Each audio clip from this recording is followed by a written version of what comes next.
कराची में सूबाई वज़ीर नासिर शाह इम्तियाज़ शेख सां गॾु प्रेस कॉन्फ्रेंस कंदे सूबाई वज़ीर सईद गनी चयो आहे त जहाज़ हादिसे जी जांच कंदड़ कमेटीअ ते एतिराज़ आहे। हू उनखे अरशद मलिक खे बचाइण वारी कमेटी चवंदो। वाक़े जी ज़िम्मेवारी उन्हनि माण्हुनि ते विधी पई वञे जेकी हिन दुनिया में ई न आहिनि। ये उन लोगों के ऊपर डालने की कोशिश की जा रही है जो अपनी सफाई देने के लिए, अपना जवाब देने के लिए इस दुनिया में मौजूद नहीं है।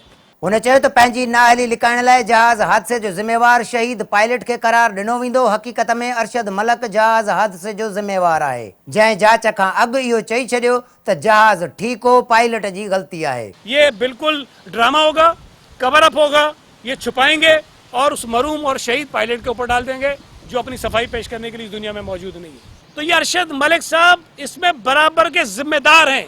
हुन चयो त अरशद मलिक अॻुई माण्हुनि खे ड्रिजारियो त जीअं को बि ॻाल्हाए न सघे। वाक़े जी असुल ज़िम्मेवारनि खे कुझु बि न पियो चयो वञे। हुन चयो त मुल्क में अशराफिया वरी तेज़ थी वई आहे। सूबाई वज़ीर चयो त वाक़े जा असुल ज़िम्मेवार अरशद मलिक ऐं सिविल एविएशन जो सरबराह आहिनि, खेनि फौरी तौर हटायो वञे। ये इंतहा दर्जे की नाअहली है, नालायकी है, और मैं तो समझता हूँ कि पहले कदम के तौर पर अरशद मलिक साहब को हटाना चाहिए यहाँ से।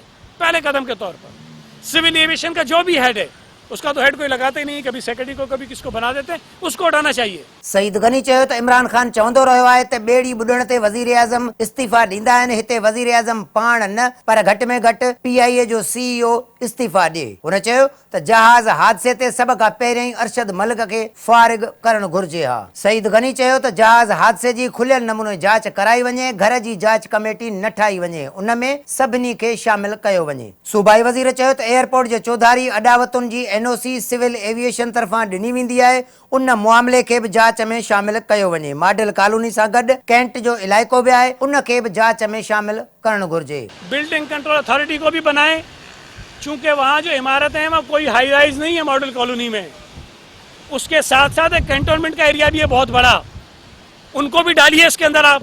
उन मौके ते सूबाई वज़ीर सैयद नासिर हुसैन शाह चयो त मुल्क में माकड़ सबबि वॾो नुक़सान थियो आहे, सिंध हुकूमत वसीलनार कमु कयो आहे। हुन चयो त सिंध बिल्डिंग कंट्रोल अथॉरिटीअ खे गैर कानूनी इमारतुनि ख़िलाफ़ कार्रवाई लाइ खोलियो वियो आहे। ॿियूं ऑफिसूं बि एहतियाती उपाउनि सां आहिस्ते आहिस्ते खोलियूं वेंदियूं। नासिर शाह चयो त फौतुनि जी सुञाणप लाइ DNA कई पई वञे। 10 ॾींहंनि अंदरि इहो अमल मुकमिल थी वेंदो। सिंध फॉरेंसिक लेबॉरेटरी 1 साल अॻु क़ाइमु कई वई। रात से ही जिस तरह टेस्ट आते जाएंगे सबको उसकी इत्तला दे दी जाएगी, लेकिन मुकम्मल तौर पर 10 दिन के अंदर अंदर सब टेस्ट जो है वो मुकम्मल हो जाएंगे। सूबाई वज़ीर चयो त कोरोना वायरस सबबि अॻिते बि एहतियाती उपाउनि ते अमल करणो आहे।